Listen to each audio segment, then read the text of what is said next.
বিভিন্ন সময় আমরা বুলবুল ভাইয়ের মুখে শুনেছি যে উনি স্পোর্টস অ্যাডভাইজার যদি চান তাহলে উনি ইলেকশন করবেন। সো এটা তো উনি নিজের মুখেই ক্লিয়ার করে দিচ্ছেন, এটা তো আমি আর বলছি না। বিসিবিতে যদি ইলেক্টেড হই তাহলে আমি আর ক্রিকেট খেলবো না, এটা জানে। বাট দেন এগেন কোনো জায়গায় লেখা নাই যে আমি খেলতে পারবো না। ক্যাবিনেট সেক্রেটারির অফিস থেকে কিভাবে করে চিঠি যাচ্ছে, কিভাবে করে ভার্বালি তাদেরকে ডিসিদেরকে বলা হচ্ছে এটা করিও। ভেরি রাইটলি মেনশন ভাইয়া যে it is a different experience but preparation না ভাইয়া, বিকজ আমি এই প্রসেসের মাধ্যমে যেহেতু আমি একটা অ্যানাউন্স করেছি যে আমি বিসিবিতে ইলেকশন করব, সো আমি এই প্রসেসের মাধ্যমে যাচ্ছিলাম। প্লাস যখন এই আমি ঘোষণাটা দিয়েছি যে আমি বিসিবি ইলেকশন করব, অনেকে জেলা বিভাগ থেকে যাদের সাথে যা যা জিনিস হচ্ছে they reach out to me. এরকম না যে আমারই লোক আমারই প্যানেল, এরকম কিছু না। অনেকেই নিজের থেকে যোগাযোগ করে বলছেন যে ভাইয়া এভাবে হচ্ছে এটা কি কিছু করা যায় নাকি। So I was aware of the whole process what was happening. সো এই কারণে আমার আজকে এখানে কথা বলাটা একটু সহজ হয়েছে।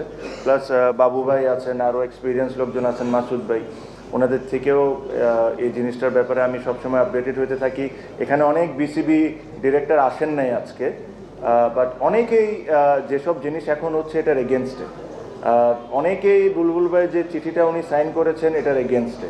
সো আমি শিওর কালকে বিসিবির লাস্ট বোর্ড মিটিং, এই লাস্ট বোর্ড মিটিংয়ের পর আপনারা অনেক বিসিবির কারেন্ট ডিরেক্টরদেরকে দেখবেন যারা এটার এগেনস্টেও কথা বলবেন। আমাদের না, এটা বিসিবি নিজেও জানেন। যিনি বিসিবির প্রেসিডেন্ট উনি আইসিসিতে চাকরি করতেন, ওনার চেয়ে ভালো তো এই জিনিসটা কারো জানার কথা না।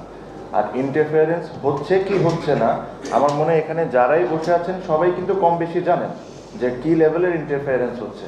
কিছু কিছু জিনিস আপনাদের কাছে এখানে বলা হয়েছে, কিছু কিছু তথ্য আপনাদেরকে দিয়ে দেওয়া হবে যে ক্যাবিনেট সেক্রেটারির অফিস থেকে কিভাবে করে চিঠি যাচ্ছে, কিভাবে করে ভার্বালি তাদেরকে ডিসিদেরকে বলা হচ্ছে এটা করিও না, কিভাবে করে যে কাউন্সিলরকে একবার কাউন্সিলর বানানো হয়েছে তারপরে ওটাকে আবার চেঞ্জ করে নিয়ে এসে নতুন ফর্ম পাঠায় নতুন নামগুলো চাওয়া। তো ইন্টারফারেন্স যে হচ্ছে না এটা তো আমি শিওর এখানে একজনও আমার সাথে ডিসএগ্রি করবেন না যে এটা হচ্ছে না। তো এই জিনিসটা তো তাদেরও বোঝা উচিত, তাদের যারা এটার সাথে করছেন। গভর্নমেন্ট আমরা বলছি, বাট আমি সাথে এটা করে একটু ক্লিয়ার করে দিতে চাই, a part of government, it is not the whole government who is interfering. সেই জিনিসটা is very important to understand, a part of government is interfering. আর আমার কাছে মনে হয় যে যেহেতু আমি একটা কথা বলেছি এটা 18 কোটি মানুষের একটা জায়গা, এই জায়গায় কোনো ধরনের কোনো ক্যান্ডিডেট থাকা উচিত না। প্রত্যেকটা মানুষ, আমি আসতে পারি না পারি, উনি আসতে পারুক না পারুক, ইশরাক ভাই আসতে পারুক না পারুক, যেই আসুক তারাই তাদের ক্যান্ডিডেট হওয়া উচিত। তবে আমি মনে হয় যে আমার স্পিচে এই জিনিসটাই ক্লিয়ার করেছি। আমার কাছে মনে হয় যে sports adviser, cabinet secretary, NSC secretary যেহেতু এই জায়গায় ডাইরেক্টলি ডিসিদেরকে একটা নির্দেশনা দিচ্ছেন, যেটা আমরা ফিল করি, তো আমার কাছে এই জিনিসটাই মনে হয় যে এই জায়গায় কোনো কারোর ইন্টারফারেন্স থাকা উচিত না।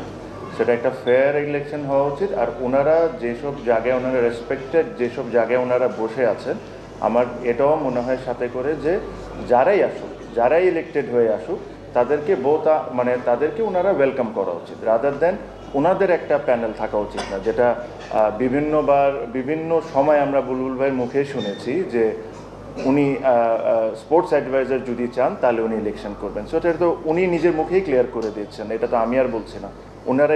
বুলবুল ভাই নিজেই ক্লিয়ার করেছেন কয়েকবার, অসংখ্যবার। সো আমার কথা হলো যে ওনারা কোনো পক্ষ না নেয়, যারাই ইলেকশন করবে, যারাই ফেয়ার ইলেকশনে ইলেক্টেড হয়ে আসবে সবারই তাদের লোক। যেহেতু ওনারা এখন গভর্নমেন্টে আছেন, তাদের লোক সবাই হতে হবে। সো কোনো স্পেসিফিক অমুকে হবে যেরকম না হোক। সো আমার এতটুকু কি বলে একটু আপনার প্রশ্নের উত্তরটা দিতে চাই। যিনি সরকারের এখন স্পোর্টস অ্যাডভাইজার বা স্পোর্টস সেক্রেটারি, তারা কি সরকারকে প্রতিনিধিত্ব করছে না? অতএব তাদের প্রতিটি অ্যাকশনের প্রত্যেকটা ফলাফলই এটা সরকারকেই বহন করতে হবে, দায়ভার সরকারকেই নিতে হবে প্রত্যেকটা অ্যাকশনের। ধন্যবাদ। প্রথমে আমাকে অফিসিয়ালি রিটায়ার করার কোনো দরকার নেই।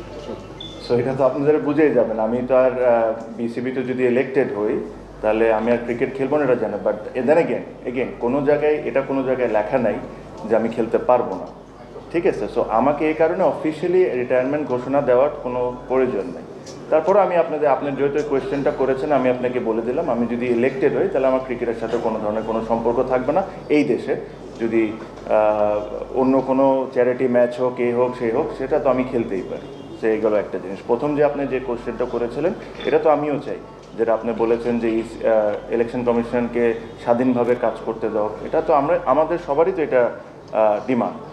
যখন ইলেকশন কমিশন গঠন হয়েছে তারপরে কেন বিসিবি প্রেসিডেন্ট নিজের দায়িত্বে সাইন করে ডিসিদেরকে বা অন্য যে কোনো জায়গায় চিঠি পাঠাচ্ছেন যে অ্যাডক কমিটির থেকেই আপনি এটা দিতে হবে, আদারওয়াইজ সবগুলা ক্যান্সেল হয়ে যাবে, নতুন ফর্ম পাঠাচ্ছি। আমি শিওর আপনারা চিঠিটা পেয়েছেন, আপনারা দেখেছেন। সো এই জিনিসটা তো আমারও ডিমান্ড, যে কোয়েশ্চেনটা আপনার। So I hope you got your answer.